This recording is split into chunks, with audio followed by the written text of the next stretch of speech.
This week on Solitary, Nasty, Poor, Brutish, and Short, Scott sits down with Sam Crowe, a Rhodes Scholar and recent graduate from UVA, where he was the first undergraduate student to lead an observing program with the James Webb Space Telescope. Today they dive into astrophysics, star formation, and more. Enjoy! Sam, thanks so much for coming on the show. Yeah, thank you for having me.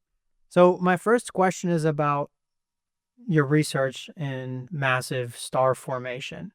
I was doing a little bit of background reading, and I'm an amateur, but when you're looking at massive star formation, what are the case studies? Are we thinking like Kim Kardashian, Elvis, Mick Jagger, maybe Bradley Cooper?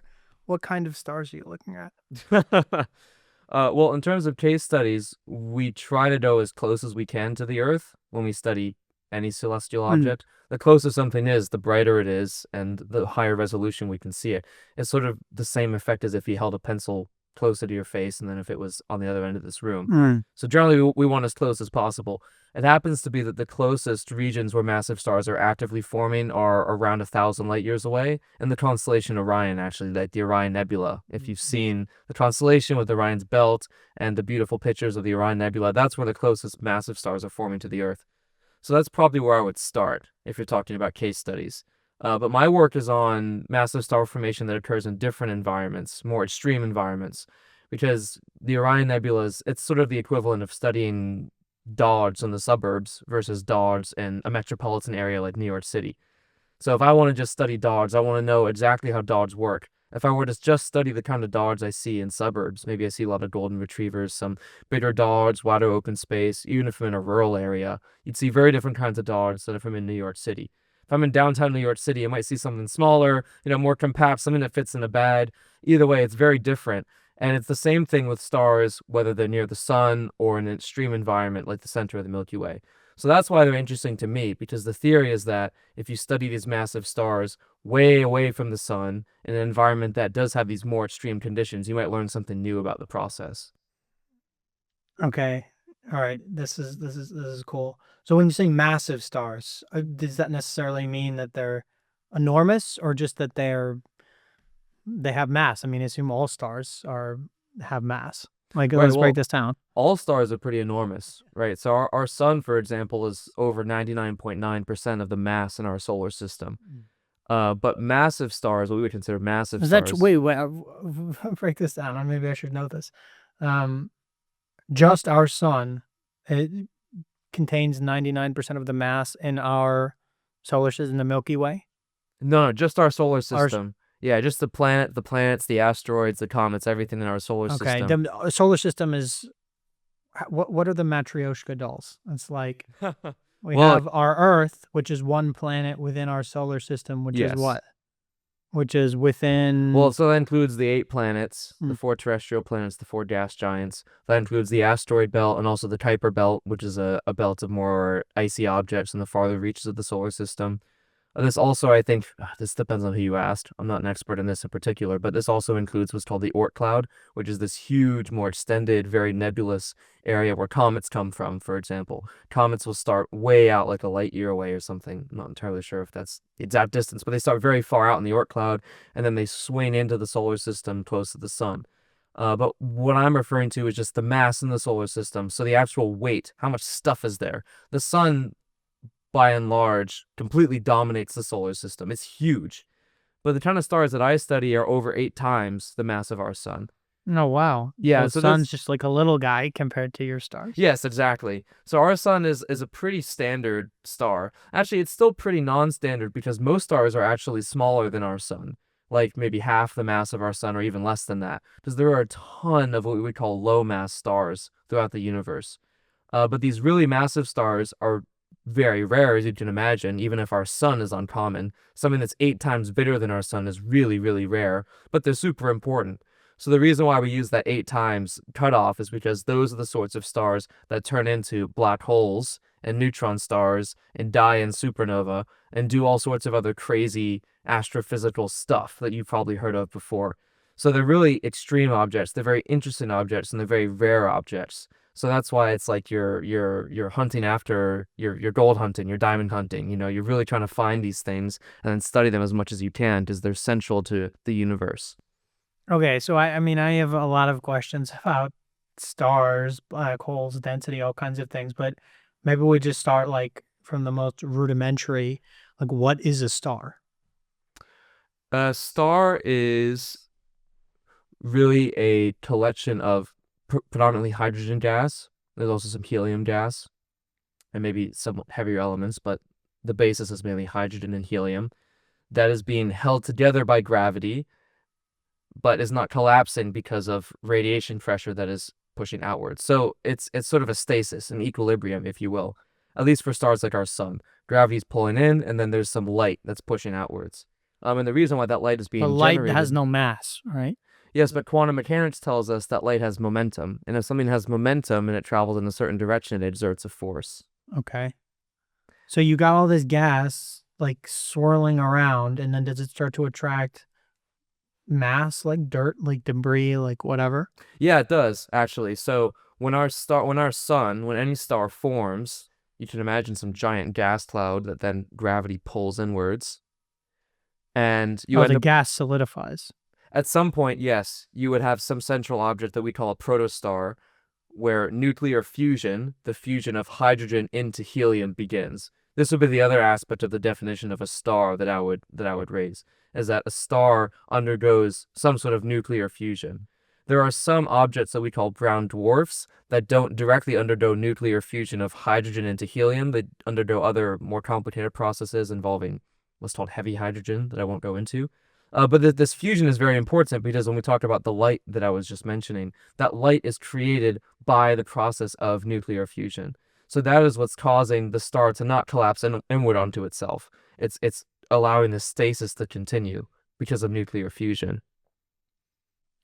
And what is the purpose of stars? Like, or I mean, I suppose what's the purpose of anything? Like we think about our sun, like it is necessary. I mean, all of I guess our planet evolved in tandem with the sun or because of the sun or whatever. Like, plants have to go through photosynthesis. They need sunlight. Like, I don't know what would happen to a human if they were never exposed to natural sunlight, but I can't imagine that Probably wouldn't be very it good. probably wouldn't be very good, No, it wouldn't. which is why we don't need to look too far away. I mean, plenty of examples in the UK. What happens when you don't get enough sun? Um, but so okay, so the planet obviously evolved, or maybe not obviously evolved. Um, in as a product of this environment with an enormous sun next to it. But not all stars are suns, right? Or are they? Well, they're not suns in the sense that not all stars are the same mass as our sun, and they're also not the same radius as our sun, and they also are not embedded within the same environments as our sun. So as I was saying before, there are a lot of stars that are lower in mass than our sun. Our sun is relatively uncommon because it is actually relatively massive. But then there are these really big guys, these Elvis Presleys, as you were No, saying earlier, these no. really big, massive stars that are way, way, way bigger than we could even imagine, given our understanding. And it happens to be also that the scaling between how massive a star is and how bright it is sort of exponential. So a star that is like 10 times the mass of our sun, maybe thousands of times more luminous, brighter. So these objects are like, they're crazy. They'll burn your eyes out. Oh, completely, 100%. You'll Yeah. you'll fucking go into flames. Well, I mean, go into flames maybe, but bad things would happen. You would die. I mean, if our sun was replaced by a massive star 8 times the mass of our sun, first of all, we'd be swallowed instantly by it because it would be much bigger. But even if we were at a respectable distance, like say the radius of Pluto, we would still die instantly. Interesting. I mean, that doesn't sound very good. No. Okay. Or I mean, if the Earth and the Sun get too close to each other, that wouldn't be good. Or would that never happen because of whatever physical laws? Well, it will happen eventually in some sense. I believe it's in a matter of a few billion years, so a very long time from now, so we don't have to worry about it. The sun will turn into a red giant. So this will happen when it's burned a lot of its hydrogen reserves, and then it undergoes a lot of complicated stellar physics, but basically it expands and then begins to burn helium. But when the sun turns into a red giant, it will actually swallow the Earth and whatever's on the Earth at that time. I mean, hopefully humans are on the Earth 2 billion years from now or a few billion years from now, but we'll see. But in terms of like any regular day worry about, the Earth spiraling into the sun or something, you don't have to worry about it. Because in order for that to happen, something needs to happen to the Earth. It needs to be knocked out of its orbit somehow. And if something that powerful were to hit the Earth, let's say an asteroid or something, we'd You have would much die bigger anyway. concerns than falling into the sun. What did with the? Oh, we used to think the dinosaurs were here for I don't know how long, millions of years. Yeah. Right? Is that correct? Millions of, On the order of millions. I mean, they were around 60-something million years ago, so I would imagine, yeah, millions of years, sure. and then they were. I mean, kind of. I mean, this is again silly. I don't know enough, but I'm like thinking, how did all these dinosaurs die just from one little asteroid like gently grazed the Earth, and then Well, it they didn't all gently died? graze the Earth. It actually slammed I into know, and impacted I the know, Earth, but how right? does that kill everyone? Send shockwaves? Well, yeah, so it sends shockwaves. How big is this thing? It's bigger than the Earth? No, the asteroid? No, No, no way. it's much smaller. You can see the imprint in the ground, maybe. Yeah, actually, the meteor, I think, yes, the crater exists in Mexico. It starts with a C. I'm forgetting what it's called. I think it was on the order of 1 kilometer in diameter or something How did like this that. 1 kilometer comet? I mean, how big? What's the radius of the Earth? What's the diameter of the Earth? Oh, let's see, it's around 6,000 miles. So that's what, like 10,000 kilometers, something like that. Right. Okay. So So, it's orders of magnitude smaller than the Earth. This but this it asteroid. packs a lot of punch. Yes, it does. Well, so actually, one of the most important things when we talk about the asteroid that killed the dinosaurs is not the direct impact and the shockwave that resulted from it, but the ecological, the environmental effects. A lot of smoke and dust and ash was kicked up into the air. This is the same thing that happens with volcanic eruptions. Again, as how well. much? It's a kilometer. Well, yeah, but you would be surprised how much stuff that's kicked up and then is all the way up in the atmosphere. These microparticles, these pieces of dust, these specks that are thrown up into the atmosphere. I mean, a volcano erupting is nowhere near the sort of force that you would experience when you have a 1 kilometer diameter rock slamming into the Earth's surface at its terminal velocity. And so this is, I believe, again, I'm not a paleontologist or whoever are the people who study this, but I believe the dominant effect when we consider what actually killed the dinosaurs is what are the long-term ecological effects of like a global winter for a couple years, Because it actually happens that the environment the dinosaurs lived in was much hotter and more humid and denser and thicker with foliage than the Earth that we have today. This makes sense because they were huge animals. They had to survive somehow, right? They had to subsist off of something. And so if you were to plunge the global temperatures for a couple years, I mean, there's just not enough food to go around, right? Only the little stuff like Why did it? I understand we put dust up in the atmosphere. Why did it plunge global temperatures? it blocks the sunlight. Oh, there was that much stuff. Yeah. And this has happened before historically. Volcanic eruptions happen, and this also comes to shape global events. Like we were talking about this in the class I was taking this week, but before the French Revolution, there was a volcano that erupted in Iceland, and it threw up a bunch of dust and other obscurants into the air. Called like the crop failures in the 1750s. With the crop failures, and then some people might argue that this caused the French Revolution. Yeah, sure. But it at the very least contributed to it, right? So we're familiar with these sorts of geological effects in a general sense. Okay, what are black holes? Let's see. Well, technically speaking, a black hole is an object from which nothing can escape, not even light. It is so dense that there is a radius, which is called the event horizon, at which the escape speed, that is just to say the speed with which you need to move to escape from this object. The Earth also has an escape speed. It's around, I think, 11 kilometers per second or something like that. Sorry, what is escape speed? It's the speed at which you would need to move to not be pulled into the orbit? Yeah, so let's say I have a rocket on the Earth. I want to leave the Earth. What is the speed with which I need to move on the surface of the Earth instantaneously in order to completely escape the gravitational pull of the Earth? And I think it's something like 11 kilometers per second. I think those are the correct units. It's 11 in some units. So for a black hole, this escape speed is not 11 kilometers per second. It is the speed of light, which is orders of magnitude more than that. So you can't escape a black hole? You can't. If you fall within the event horizon of a black hole, that is the radius at which the escape speed becomes the speed of light. As soon as you're interior to that, the escape speed is greater than the speed of light. And light is the fastest thing in the universe, so nothing can escape it. That's why it's black, right? Black is just the absence of light. You can't see something that light can't escape from, right? But it gets a bit more complicated. This happens like a star implodes into like supernova, or like what causes this? So what is it also? It's sucking things into a center. Yeah, well, everything's sucking things into its center because of gravity, right? I mean, the sun is sucking things into its center right now, probably just little minute particles that we're not super concerned about.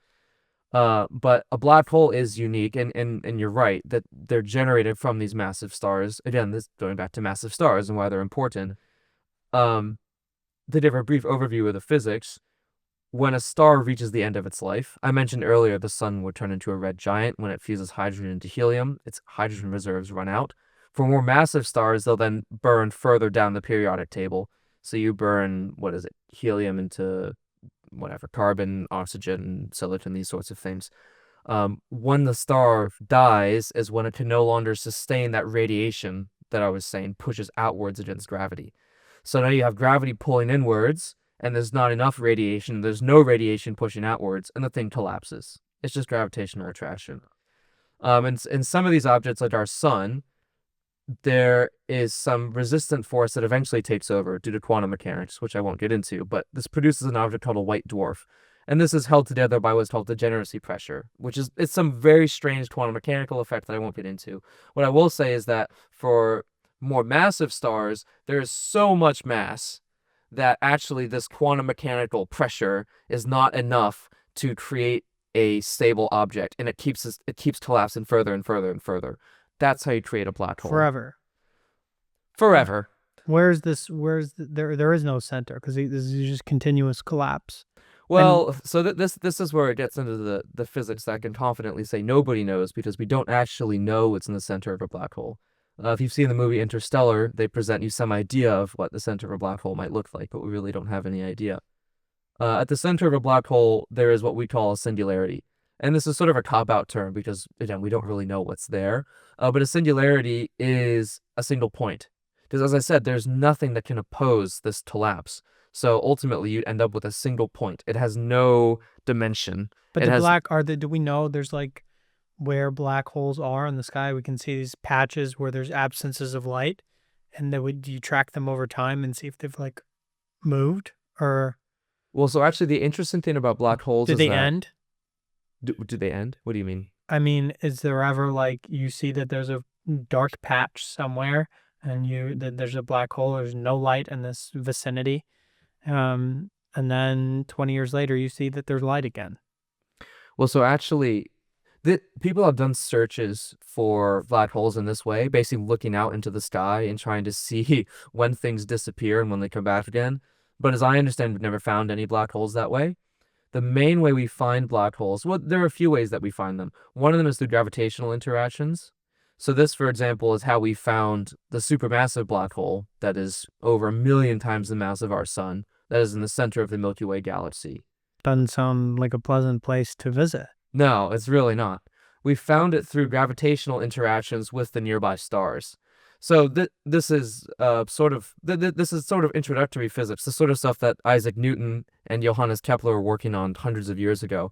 But if you just consider gravitational interactions, you can relatively easily derive like how fast an object should move around another object, like how fast the Earth should move around the sun, what its period should be based on the mass of the sun.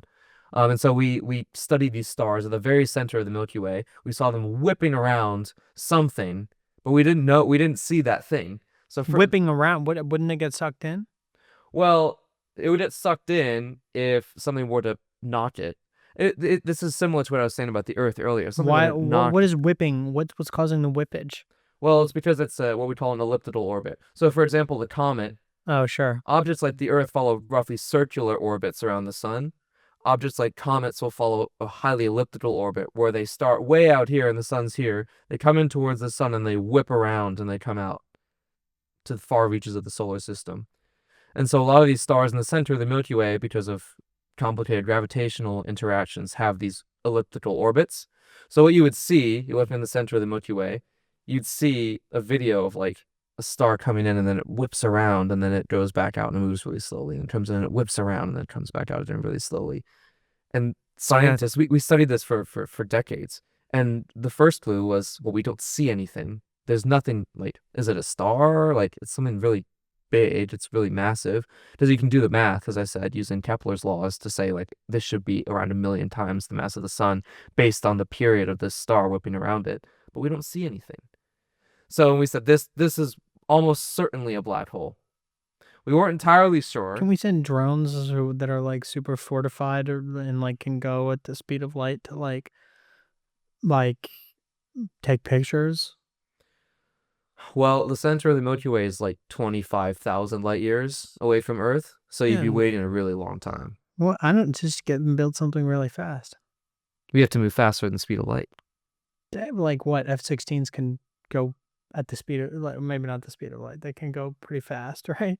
Yeah. Well, what is the speed of light? The speed of light is, I'm doing it in scientific notation. It's 300 million meters per second. How many kilometers is that? Well, you divide by 1,000. That's 300,000 kilometers per second. Okay, so no object that we build can do that. And relatively speaking, the speed of sound in the air is around 300 meters per second. So that's around 1,000,000 times difference. That's 3 followed by 8 zeros versus 3 followed by 2 zeros. That's 1,000,000 times difference between the speed of sound in the air versus the speed of light. So yeah, I mean, an F-16 can move at Mach 10, 1,000. Even if it was moving at Mach 1,000, it's still going to be 1,000 times slower than the speed of light. So it's an inconceivably fast speed. So and we've we can reach at a fraction of the speed of light. Many people have ideas about how we could go close to the speed of light, but it's a very difficult problem. Is this stuff science fiction of like go into like a wormhole, black hole, and like come out like some other like place? Wormholes in particular, you're talking about.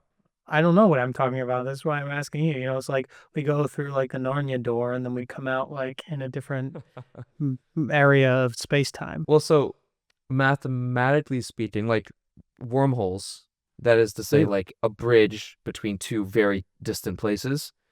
I don't know if you've seen the movie Interstellar, then they go through a wormhole and that's how they get to Gargantua, the big black hole. Oh yeah, so we could wormhole our way out to your fucking huge DEFCON like enormous black hole thing. The supermassive black hole. Well, like in theory, but yes. then you'd just be sucked in and die. Well, yeah. I mean, yes. So in theory, yes. A wormhole, like mathematically speaking, general relativity tells us that wormholes could exist in the universe. But again, this is for very complicated physics and math that I don't even fully understand. My understanding is that we cannot conceive of a way that we would be able to actually generate one that would be stable. I believe it involves something like matter that has like negative mass or something that's like very non-physical. We learned, I took one intro astrophysics class. We learned about dark matter. Yeah, right. Okay, what is that? Well, dark matter has mass. This would be some other very exotic sort of matter that we have no clue what that is. Dark matter has mass. What is it? What is dark matter? Yeah. Dark matter is like matter that's like a bit goth, like a bit edgy. No, what was dark? Well, it is in the sense that it is actually dark in the sense that we don't see it. So the actual like formal definition I would give for dark matter is like mass that whose only interaction with the universe is felt through gravity. It does not interact with the universe in any other way, at least that we've ever observed, as far as I understand.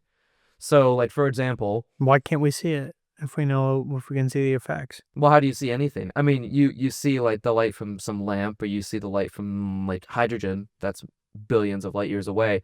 But that's because the hydrogen is interacting with its environment. It's being excited, and then it's de-excited and producing some photons, some light that's beamed into our eyeballs, and then our eyeballs interact with it in a certain way.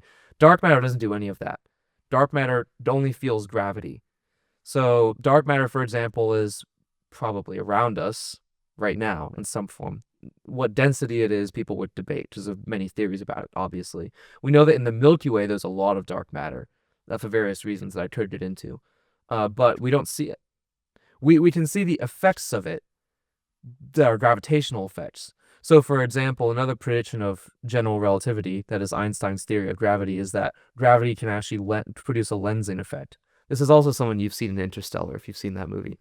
I have seen Interstellar. I can't say that I am up on all of the on all of the details. Right. Well, it's helpful for explaining this. So in the movie, there's this black hole, Gargantua, and what they do a good effect of is behind the black hole, right next to it, you see this warping of the stars that are like really far away from the black hole. But from our perspective, if the black hole's here and the stars are here, then they look really warped. That's called gravitational lensing. So it is literally the bending of light rays by gravity. This is something that Einstein predicted. And dark matter does also show the same effect because it produces a gravitational effect, right? And so this is one of the ways that we know dark matter is there, because a lot of times we see more gravitational lensing than we would expect given the other stuff there, the stuff that we naturally see. So there are ways of seeing it, but you don't see it in the same way that I see you right now. It's through its indirect effects on the universe that you see it. Okay.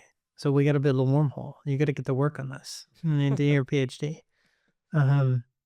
But let's say we could go to like the furthest reaches of the universe. The universe, I mean, it goes on forever, right? It's elastic. It just expands, right? Like there's no right. There there's is no there other- is a bound to what we call the observable universe, which is set by physics, the speed of light. So light can only travel But if you just so keep fast. driving, like if like there's just space outside the observable universe, right? Well, if you could, so again, this requires you being able to move faster than the speed of light. If you could move outside of the observable universe, conceivably, yes, there would be more. There's no reason for us to believe that there wouldn't be more stuff out there beyond what we can see from the Earth. This is like taking me back to, I remember I took that astro class and I was just like, it raises a lot of philosophical questions about, Oh, sure, yeah. our place in the world. Like we know that we're ants, but we're really ants. We're like ants. The Earth is an ant, like compared to everything. Well, if you've seen, there was a very famous quote from Carl Sagan that was in reference to what's called the pale blue dot photo. I think it's the pale blue dot photo is what it's called, but it's this photo I think taken from one of the Apollo missions. Maybe it's one of the Voyager missions, maybe, that went really far in the solar system, and it's pointed back towards the Earth, and it's this little blue speck that is suspended in a sunbeam. Yeah, And that's us. And the quote from Carl Sagan is like, that is our home. That is all the people you've ever met. That's all the arguments you've ever had. That's all the stressful moments you've ever had. That is all of human history contained within this little pale blue dot that is like a few pixels on a camera. So yeah, we're an ant, even within the perspective of the solar system. And the Voyagers have, like, as I understand, depending on your definition, are in the very far reaches of the solar system, or have just left the solar system. And they couldn't even see the Earth now. The cameras are not that advanced. So yeah, we are tiny. We are insignificant. We are the dirt under the shoe of creation. How much of astrophysics is theoretical versus empirical? I mean, at some point, or maybe like just give us a little bit of the history with Einstein and his breakthrough discoveries. But I would have to imagine at some point, a lot of this is theoretical. What can we really know about the universe, the Milky Way, the Earth, like going, from largest to smallest to largest? How much of this is really complicated math, and how much of this is, like we see this and we're like trying to figure out what this is? So yeah, I mean, just at a high level, like Yeah. Well, the theoretical versus the observable, and then also Einstein's intervention with the general relativity. Why was that such a big thing for everyone? Yeah. Well, from the very earliest, what I would call professional or systematic studies of astronomy. They were guided by observation that then not dictated, but inspired the theory. So, for example, when Isaac Newton was formulating his universal law of gravitation, the stuff you would have learned in intro physics, F equals G_m_m over R squared, he was doing so based off of observations that had been taken over decades by Tycho Brahe and other astronomers. So they were not physicists or astrophysicists. They were astronomers in the sense they were taking observations purely of celestial objects. They were doing it to very high precision. So they knew, like, relative to the Earth, this is where this object was like 40 years ago on this day at this time, whatever. And Kepler, who then inherited Tycho Brahe's work, formulated his laws of planetary motion, which ended up being correct, but he couldn't prove them mathematically. He was just saying, like, this is how the planets move. The period, like, the time it takes for a planet to go around the sun is related to how far it is from the sun by this constant, whatever, like, by this math. But he couldn't prove anything.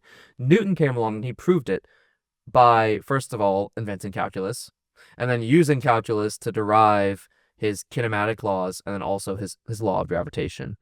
Or I think the law of gravitation is technically independent, but it's all very related. It was around the same time. And so in this sense, yes, he was producing this theoretical breakthrough, but it was inspired by what the observations were telling us, what we were looking up and seeing in the night sky. And there are very, very few things that like have occurred, breakthroughs that have occurred in physics or astrophysics, that are purely just done by pencil and paper that do not invoke like anything that we've seen out there. Because what we see out there is what inspires us to think, right? We don't tend to think much about stuff that we don't actually really see out there, unless they're things like the predictions of Einstein's theory of general relativity, which is another thing that you were asking about. To briefly explain it, what was so revolutionary about Einstein's theory is that it posited that gravity is not a force. So what Newton would say is that, well, yeah, it's a force between two objects. Like you put two balls together in space in a vacuum and they'll be attracted to each other by a force they exert on each other. Our shoes are attracted to each other, right? Or those plants, or like everything's exerting a Yeah. gravitational force. Of course, yeah. It's just super technically. weak. Just very weak. Yep. But what Einstein said is no. And why is it less weak with the tennis balls and up in outer space? Well, so I think one of the differences is that if you're in a vacuum, there are no other forces acting on those objects, keeping them in place. So, for example, if my shoe, yes, it's attracted to this table and my other shoe or whatever. First of all, there's a lot of other competing things it's attracted to, but also there's a static friction of my shoe on the floor. It's holding it there. There's a certain minimum force you need to apply for it to move, right? In a vacuum, when there's no other forces acting, then yeah, things to be, there's just pure force interactions, pure gravity in that case. But what was Einstein's inspiration, his insight, was that gravity is not a force, but it is instead a property of objects that have mass and their influence on what he called space-time, which is a very nebulous sounding concept, but it's basically just the idea that space and time are both influenced by objects with mass. They bend it, they curve it. So the classic example is I have the Earth or the sun, and if you can imagine, like it's on a trampoline or it's on like a sheet that's been stretched over a drum, it will sink into that drum because it's warping that two-dimensional like cover I put over that drum. So if I were to drop a marble on the edge of that barrel, it would sink straight towards the center. If I instead were to push that marble to the side, it would then move around the edge of that drum until eventually, due to various dissipator forces like friction or also the sound in itself is releasing some energy, it would spiral in and then hit the sun. In outer space, that would mean it would actually get absorbed, swallowed by the sun, right? So this is what Einstein predicted. It's not a force. There's no force involved in this scenario I've just described. Gravity is instead just a property, something that is produced by objects that have mass and the way that they warp space-time.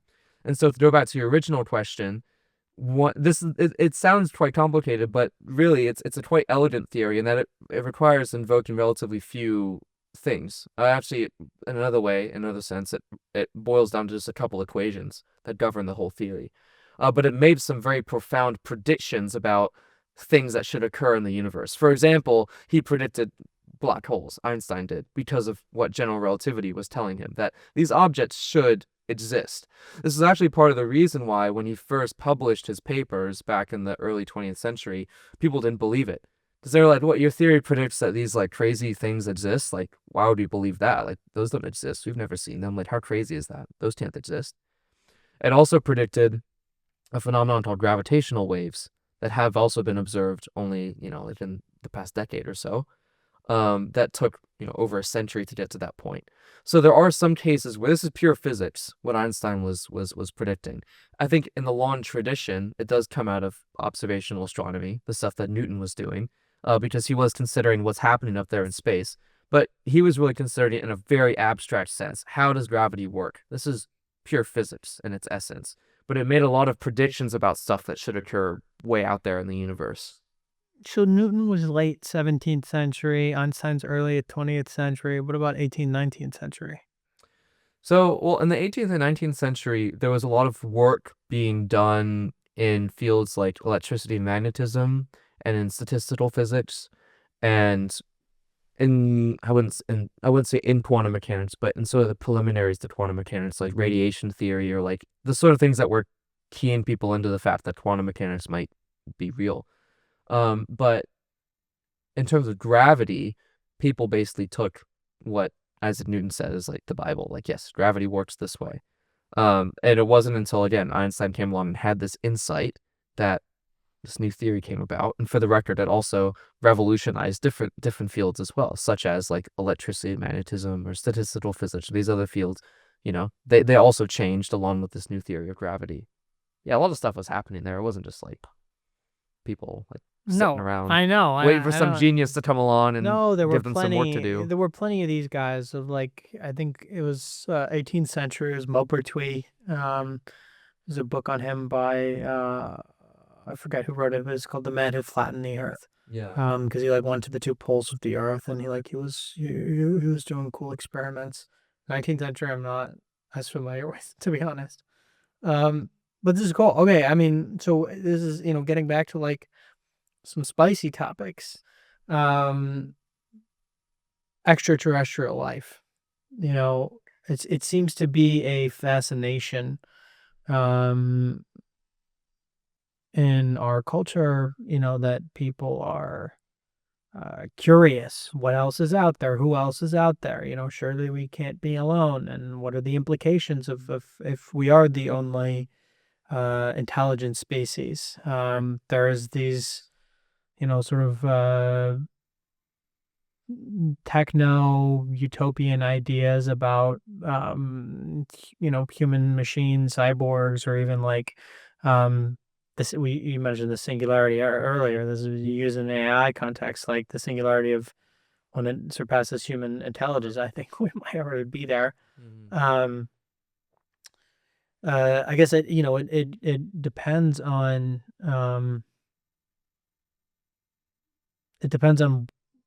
like, I suppose, individuals and like why it's so important to people, but it is important to a lot of people, this idea about extraterrestrial life. So I know that this isn't something that physicists and astrophysicists regularly like weigh in on. But I'm just curious, like, or do you take the, just the statistical position of there's nothing that would make it seem like there's not anyone else out there? Oh, well, I mean, I would say that it is something that we're commonly asked to weigh in on because, as you rightly point out, it's one of the most pressing questions that humans have had, I think, since the dawn of mankind. Like, are we the only intelligent species out there, however you define intelligence? Yeah, I generally would take the stance that there is life, probably even intelligent life, out there somewhere in the universe.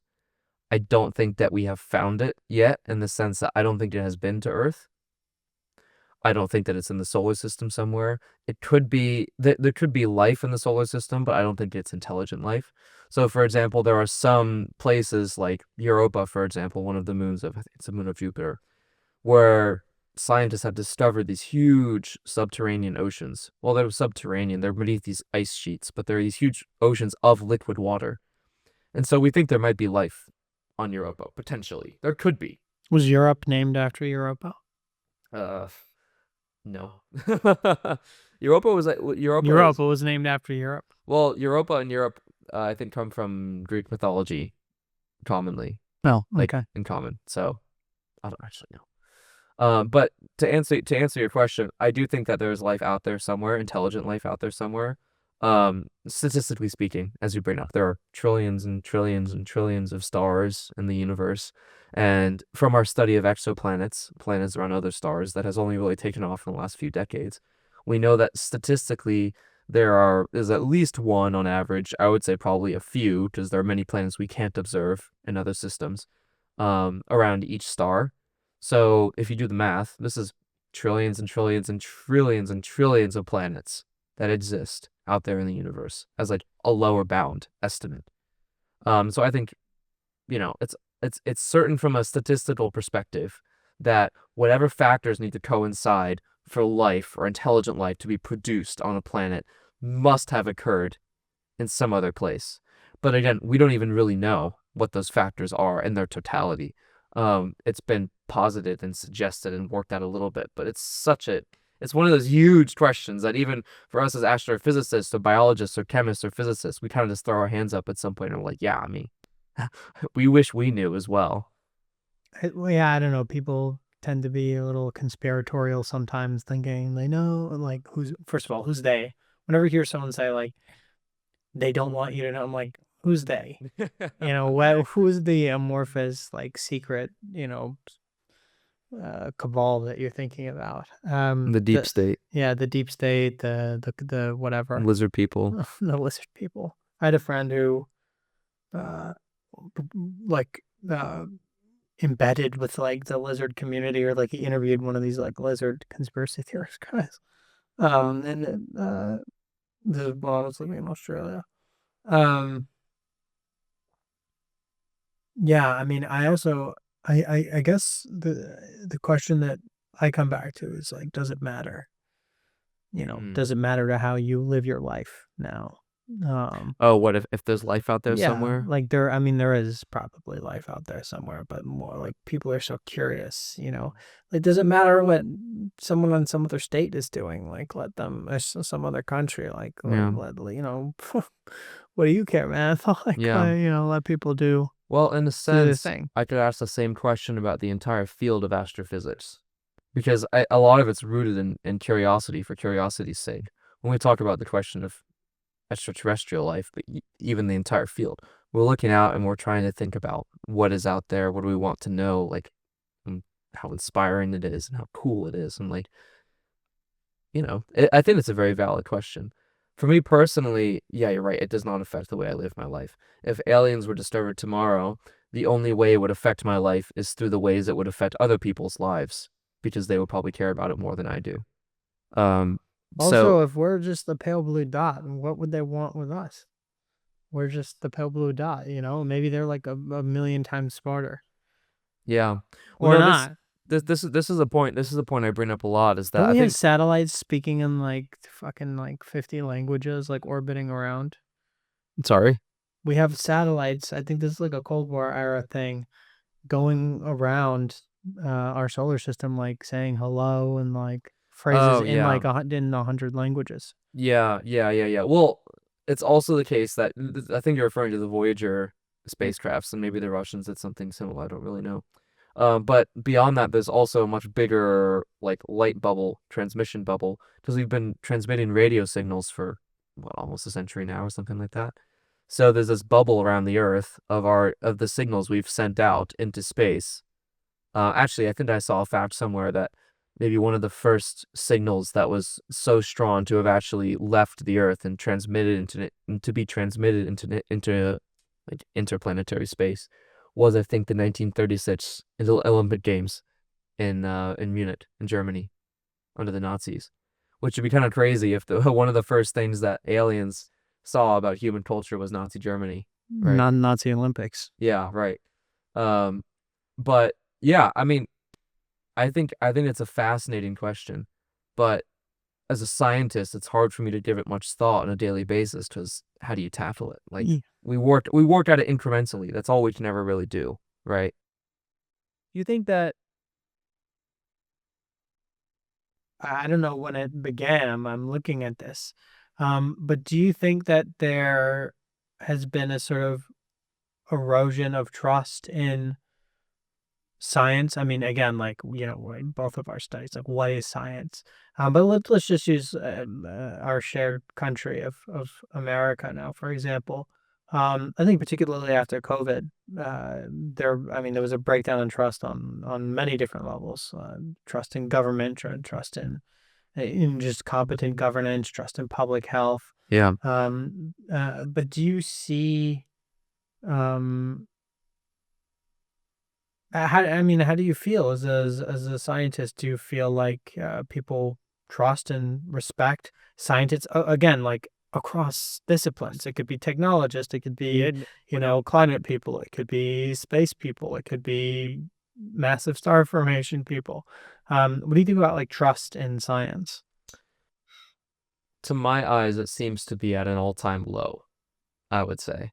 And it depends largely on the field, but when funding institutions like the National Science Foundation or the National Institutes of Health are hit sort of wholesale, like their budgets are cut across the board, then that seems to imply that, well, at the very least, some of the mistrust in some fields of science are bleeding into the entire institution. And I think that there are a variety of reasons that I could come up with to explain that phenomenon. I think that one of the biggest ones probably has to do with science communication and how scientists present themselves to society and how they're interpreted. You seem to present yourself pretty well. Oh, well, thank you. But, not to talk myself up, but a lot of scientists don't present themselves. They present themselves well, but they don't present themselves. I mean, the first step is showing up at the door, right? But a lot of times, again, one of the issues and also one of the best parts about being a scientist is that we love our work. We want to keep doing our work. We just want to do research. It's the most fun thing in the world to us. And a lot of us also love science communication, but it almost always takes the back seat to scientific research.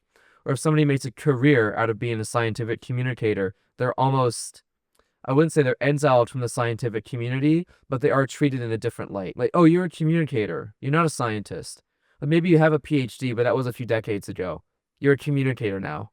And like, I understand it in a sense because scientists do research. That is what we do. And it's hard to do that and also be a fully fledged politician, communicator, advocate, whatever, rolled into one. It's impossible, I would argue.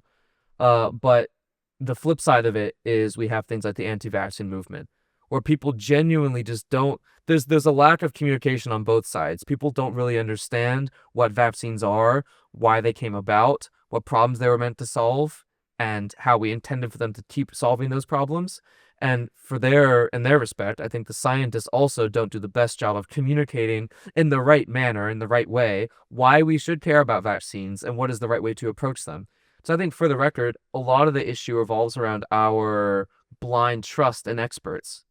Because we think, and I've been on the receiving end of this before as well, we think that because I read some article with somebody who, it says they're a scientist, and they said this thing about whatever, for me it would be about massive stars, so it's like, who cares? But if it's about vaccines, or about some new finding about like geoscience or asteroid hitting the Earth or something that seems more pressing to people, people say, oh, an expert said it, so they must be really smart, so they know what they're talking about. But what I always remind people is that I don't think any scientists are any smarter than the average person. They're just very passionate about one specific area. They've dedicated a lot of their time to studying it. And I think that this creates this divide where scientists are up in their ivory tower, these really smart geniuses doing all this really amazing work, locked away, publishing in their journals that nobody understands except them. And then there are the common people. And from time to time, the scientists will descend from their clean, pristine mountain down into the plains with the common lot and disseminate amongst them all the wonderful things they found. And what is the new status quo? We've developed this new drug. You now need to take it. Even during COVID, and for the record, I think that, yes, we should have taken the COVID vaccine when it was developed, but scientists say, we have this new vaccine, take it. And it's like, well, hold on a second. Like, where was I in this whole process? This stuff was happening behind a black screen. And then you come and you say, okay, we have this new thing. This is what you need to do now. So I think that system is very imperfect. I think COVID is one of the best examples of that, of this screening effect, where it was like, Fauci says this, so this is what you have to do now. But then what happens when people no longer have the trust to say, well, Fauci said this, but I don't really like Fauci.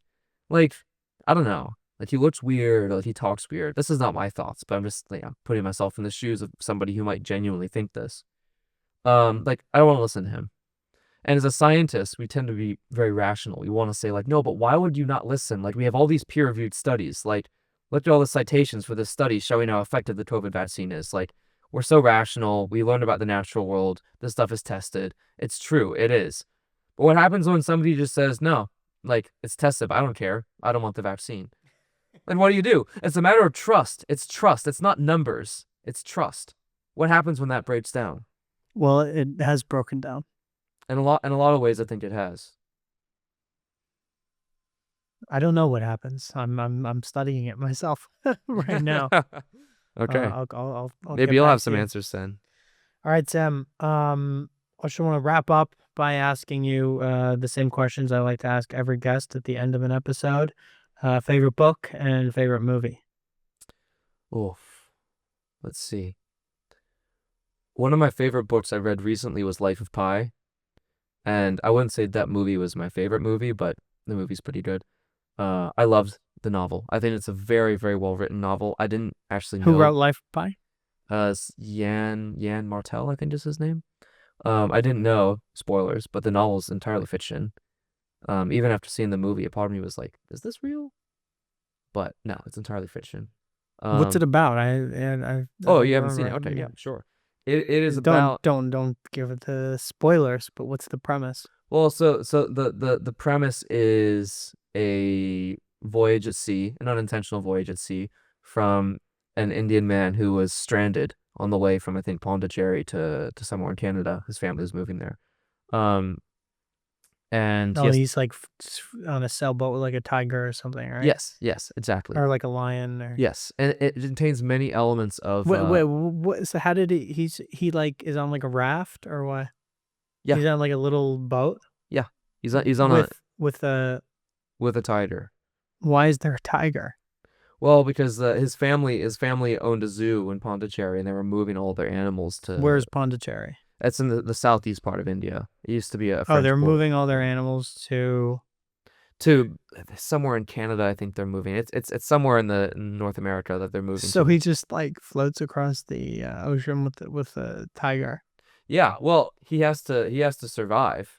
Well, the question in the first place, because the tiger will eat him. Well, yeah. I mean, what else do tigers do, right? Eat fish? I don't know. But it's hang out with the sharks. What I like about it is that there is a very strong allegorical or sort of like a parable component to the novel, but it's not shoved in your face. In fact, it's really only at the ending, and to me the ending's not even super flashy, but there's just a couple lines of dialogue that really cue you into the fact that, like, there is something deeper happening here. It's operating at many levels, and there's a big spiritual, religious component to it that I really enjoy. So that's what I would say is my favorite novel, at least in recent memory, the one that I've read. My favorite movie that I've seen recently, I really liked Oppenheimer. I saw that. Me too. It was a couple years ago. I think that, well, it reflects on, I think, some of the themes of our conversation. Scientific communication, how to effectively do it in a way that is tasteful and understandable both to lay people and also to scientists, historians, whatever. But it's also just a wonderful movie. I mean, it's phenomenally shot, I think. It's slow at times, but it's pretty well paced, and the story is just, I mean, it's very complex. I've seen it several times to actually understand it. But yeah, it's a wonderful movie. One of my favorites. I love Christopher Nolan. Sam, thanks so much for coming on the show. Yeah, thank you for having me.